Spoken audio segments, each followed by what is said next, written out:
Influence is in phases. Every time you ascend a new level of influence, you will benefit at the level of wisdom you have. You will lose at the level of wisdom you have not attained. Then you master that level, then you are exposed to another level again. The second level may not be spread, it will be depth. Now you've spread. Both your wisdom and your foolishness is known. But as you go deeper, it's not spread anymore. Now you begin to have power with kings and nobles. You see that now. It may not be viral, but it causes things to happen. Let me give you an instance. You see, what we've discussed since, we're talking about the corridors of power as far as the physical realm is concerned. It is also important we understand that the physical realm is the victim of the activities also in the spiritual realm. So, there are things that makes men pay attention. There are different kind of currencies.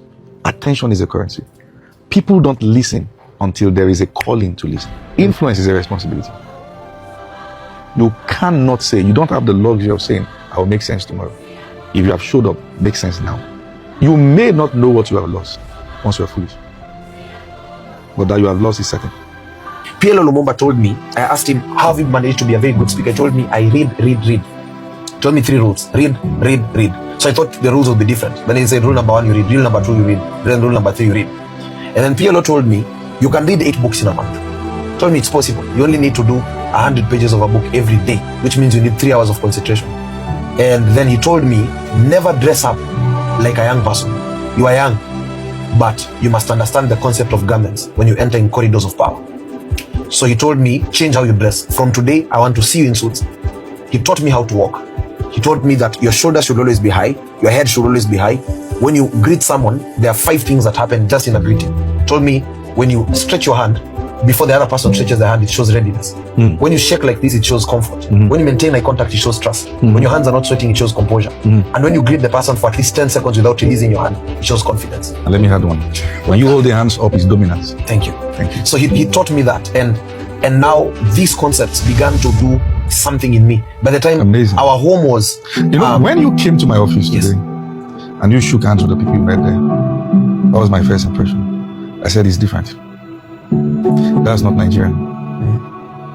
There's a culture of respect that takes authenticity in Africa. You didn't come with that. That was the first impression. That was what made me give you attention. That's interesting. I began listening to you 3 years ago, 2023. I was seated in the car, and the first video that popped up is a video where you had gone for an event, that you had been invited by the king. And you said that a man who doesn't know his greatness is as dangerous as a beast. I think that scripture in Proverbs. A man that comes to honor but knoweth not, like a beast. So when I saw that scripture, that video, I listened to it 40 times. Just on repeat. I listened to it until I was in tears the whole night. And because I repented, because I felt like I was already, the greatness was there, but I was waiting. To some degree. Partially I was disrupting, partially I was waiting. So I was playing safe. You don't wait. So I now stepped out. And I now began gathering those materials. Maybe for you might preach them as sermons, but for us it doesn't come as sermons. It comes as curriculums and as templates. So you use my sermons as curriculums? Yes, I've used dysfunctionality, bitterness 1, bitterness 2, guild. Lately now the operating in the corridors of power, countercultural. Yes. So all senators and ambassadors, I gave it as an assignment to parliamentarians to watch the whole of it. In Kenya? Yes.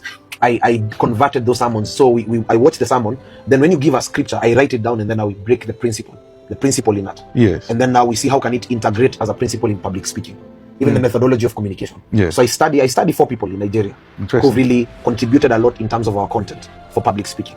I once saw a public speaking school give my sermons as a lecture note for people to learn how to tell stories. Yes. So it goes beyond. And now that's kingdom, because some of the sermons as I give them as assignments, I don't give them to Christians.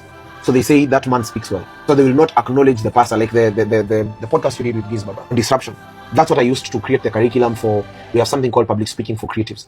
So that's why we came up with 6 modules. But what does it mean to change culture? What does disruption look like? What does storytelling look like? What does packaging look like? I can say also maybe what has helped is the aspect of intentionality of learning and being willing to pay the price whatsoever to learn. By whatsoever I mean resources, whatsoever I mean in terms of time. I'm deferred from school for 2 semesters at a certain point and took myself back to school. And now private sponsorship. Government sponsorship doesn't allow you to defer, so I had to defer entirely from government scholarship to allow me time to read, research, and travel more. Then I would go back to school. So there has also been painful sacrifices. I've lost relationships, lost friendships. There are times I found myself alone intentionally, because now there are things when you see, you must be ready to go through the pain to see them coming to birth. Interesting. I mean, one of the things I enjoy about what you've been saying is that I understand that what makes great people is perspective. Yes, perspective. Someone sees a sermon, what I teach, you see a curriculum, you see what people can see on and get different aspects out of it. And that's so brilliant. I'm still interested in the fact that most of them see people of faith, they're turned off. Yes.